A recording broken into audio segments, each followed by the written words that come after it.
La evolución de la tipología hospitalaria define, dijéramos, la tipología del edificio en cada época de la historia por un origen que muchas veces no tiene que ver con la arquitectura.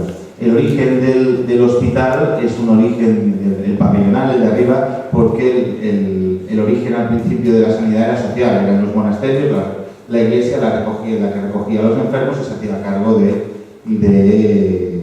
los heridos en la guerra, ¿no? Y de eso, el primer hospital que aparece en la historia, que es el de Milán, de Filarete, contempla el concepto claustral, ¿no? Luego que aparece, de repente hay un origen científico, la bacteriología descubre que las enfermedades se contagian por el aire, entonces la tipología se destruye y se convierte en pabellones que al final lo que hacen es evitar que esos contagios pasen de un pabellón al otro. Un ejemplo muy claro de ese es el Hospital de San Pau, que es la evolución final de este modelo en el que ya se conectan estos pabellones, pero por sótano para el tema de los suministros. Luego de repente aparece con la Escuela de Chicago la aparición del edificio en altura, la estructura metálica y el descubrimiento del ascensor, el monobloque, es decir, estos pabellones se apilan en vertical, ya que el que hace la comunicación es el hospital, el ascensor. Pasado ese momento aparece uno de los modelos que ya son más actuales, que es el del monobloque con la base, es decir, en el que ya la gestión se impone sobre un modelo tecnológico, que es el del monobloque, en el que ya se empiezan a diferenciar claramente pacientes internos y pacientes ambulatorios. Y por último, la tipología en red, que es la que se está ahora más en la actualidad, que es el hospital, dijéramos sin fin, el de Le Corbusier de Venecia, en el que la flexibilidad es aquello que da origen a esta tipología, ¿no? El futuro, al final, va por el mismo sitio.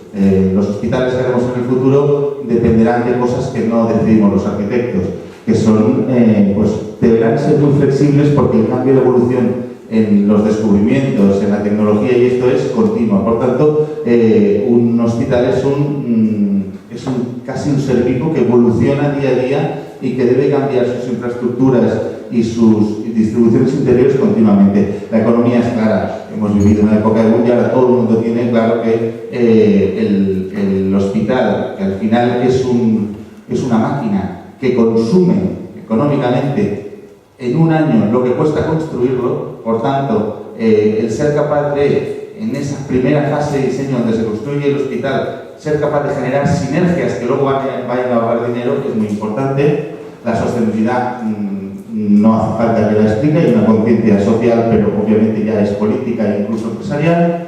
Y además tenemos una cosa buena, que es que ahora empezamos a tener sistemas para medirla, el LEED, la certificación energética, con lo cual la etiqueta de edificio sostenible ya no es tan subjetiva, sino que empieza a ser más objetiva. La especialización, eso cambiará completamente el modelo. ¿Por qué? Porque la medicina molecular está descubriendo sistemas para prevenir enfermedades. Ahora los hospitales, dijéramos, lo que reciben es la enfermedad de urgencia, es decir, aquí te aparece una enfermedad, vas, te la diagnostican y te la curan. En un futuro, lo que pasará es que casi en el momento de nacer, en función a tu ADN, en función a una serie de características, ya se sabrá casi qué enfermedades podrás llegar a tener. Por tanto, cambiará el modelo de la urgencia a la prevención. Y por tanto, los hospitales tendrán mucho más área de prevención y diagnóstico que área de urgencia. La integración en el entorno y las proximidades con investigación, docencia, etcétera, y la tecnología con las redes Entonces, todos estos puntos son puntos comunes y que cualquier hospital de hoy, del futuro o de ayer debe cumplir, debe tener, ¿no? Y en ese aspecto nosotros, cuando hacemos edificios o hospitales, sabemos que esto es aquella parte común del discurso sin el cual el edificio no funciona, y más un edificio sanitario que es un edificio muy complejo, ¿no? Lo que pasa es que lo que queremos hablar hoy no es de esos puntos en común que tienen este tipo de equipamientos, sino aquellos puntos que no son comunes a todas las infraestructuras hospitalarias, sino que son particulares de cada contexto y que al final son los que acaban singularizando de alguna manera cada una de las propuestas. Decían que cuando Steve Jobs estaba pensando en meterse en el mundo de la telefonía, todos sus competidores, las marcas que dominaban el mercado, se preguntaban cuál es la mejor relación calidad-precio, cuál es el móvil que más esto, cuál es mi público objetivo, dónde tengo el sector de mercado más este, cuáles son las funcionalidades de la competencia que más se aprecia, ¿no? Dicen que lo que planteó su equipo de diseño era de alguna manera preguntarse cómo podía con un simple móvil, mejorar la vida de la persona que lo tenía, ¿no?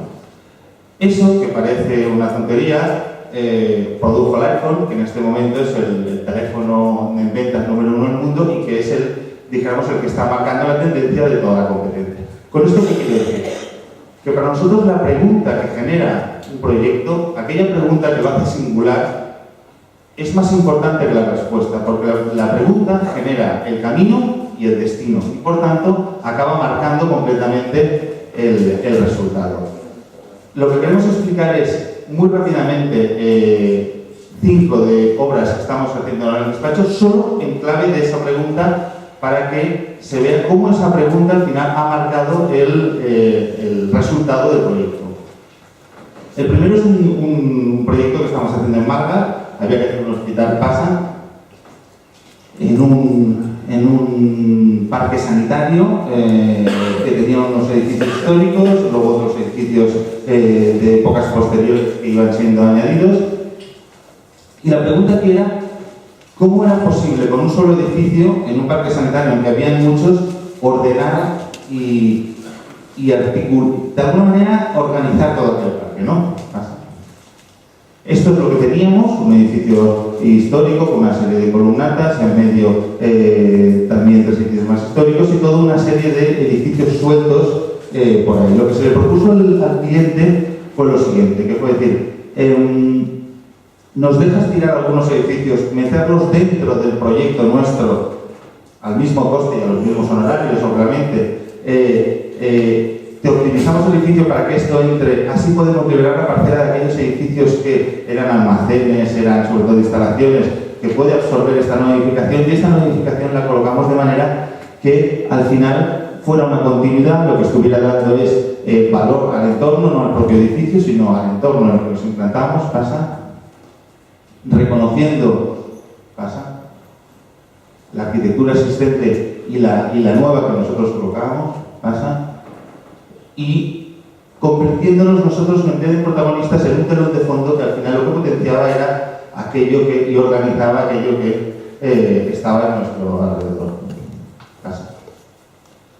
El siguiente es un concurso que ganamos, que era un proyecto del hospital de Cerdanyola, el Ernest Lluch, en el que, como siempre, esperas que un edificio de estas características te dé un solar con buenas vistas, bien conectado. Este estaba muy bien conectado, eso ya lo verán, que está muy bien conectado. Pero no te esperas que te den, un solar que está entre la C58, la Nacional y el tren. Con lo cual, de repente, un hospital que es un mar de tranquilidad, un mar de calma, de precisión, de repente lo tenías por ser bien conectado, porque desde luego conectado estaba. Las fachadas del edificio estaban aquello que la normativa permitía alejarse de una autopista. Por tanto, aquí la pregunta fácil era cómo protegerse del ruido, de qué manera podíamos conseguir que un enfermo que tenía que estar en las hospitalizaciones o las consultas externas de esto no mirara a la izquierda y viera a la autopista, mirara a la derecha y sobre todo ese ruido no afectara. Y además que no costara mucho dinero, porque teníamos que ganar el concurso y teníamos que explicar que nos costaba lo mismo que al resto, ¿no? Al final lo que teníamos es una autopista arriba, la nacional abajo, un ruido muy grande de la autopista, que además es un ruido grave, que descubrimos luego, ya les explicaré. Entonces, la propuesta que era un edificio que al final lo que se generaba era sus propios espacios. Daba la espalda a la autopista a nivel de espacios de ocupación de pacientes, pero en cambio espacios servidores sí que los utilizaba, o espacios de poca ocupación temporal, porque así también creabas un colchón acústico y se generaba hacia adentro tanto a nivel de hospitalización como a nivel de acceso. ¿Pasa? Descubrimos que los coches generan sonidos graves, que los sonidos graves son perezosos y cuando pasa un edificio enseguida caen, en cambio los agudos suben. Bueno, la verdad es que tuvimos aquí la ayuda de Virginia Arau, que es un especialista en acústica, que nos ayudó obviamente a poder entender este edificio y cómo personalizar cada una de las fachadas para que la fachada autopista fuera un material reflectante y en cambio la fachada nacional, que es esto que se ve a la derecha, fuera una fachada cerámica con un sistema acústico parecido al que se utiliza en los auditorios, pero de exterior, de tal manera que lo que hacía no era reflejar el sonido, sino que lo absorbía, se lo quedaba y lo hacía desaparecer. ¿Pasa? Aquí se ve en la planta baja cómo se generaba ese atrio de acceso. Realmente para entrar al hospital tú entrabas primero un gran patio y luego ya a partir de ahí entrabas al hospital. ¿Pasa? Esta sería la fachada principal en la que estarías entrando a ese primer atrio de acceso que te da acceso al hospital. Pasa. Desde el hall cómo se vería ese patio en el que tú ya no estás viendo la nacional, sino que ves un espacio intermedio que te ha separado la entrada del hospital de eso. Esas hospitalizaciones con esos microclimas que generábamos ahí dentro y esa fachada más reflectante de autopistas. ¿Pasa? La verdad es que este es un proyecto que no estamos haciendo, es un concurso que damos terceros, pero lo ponemos porque creemos que es significativo de otra de esas preguntas de inicio que marcaron, ¿no? Nos dijeron que teníamos, el concurso era un hospital de 100.000 metros cuadrados, 900 camas, en Cuenca. Y nos lo dieron apartado del núcleo urbano, en un terreno, pasa, bastante grande, pasa. Y cuando llegamos allí, resulta que era esto. Y dijimos, pues no sé si hay que poner un hospital, pero bueno, es el solar que nos han dado, hay cosas que no podemos cambiar, vamos a ver qué podemos cambiar, ¿no? Y aquí la pregunta era, ¿se puede preservar el paisaje cuando tienes que meter un cacharro de 900 camas, de 100.000 metros en medio de este solar? ¿Es posible? No sé si lo conseguimos, pero al menos lo intentamos, ¿no? Al final, la proporción era esta, y lo que nos dimos cuenta es que en 100.000 metros la fachada son los patios, es decir, la gran base donde se desarrolla el hospital ventila siempre a patios. Por tanto, el hecho de que tuviéramos patios y que la topografía nos iba en beneficio, lo que hicimos fue esconder, como cuando barres y escondes debajo de la alfombra lo que no quieres ver, pues hicimos eso, escondimos debajo del paisaje aquello que no queríamos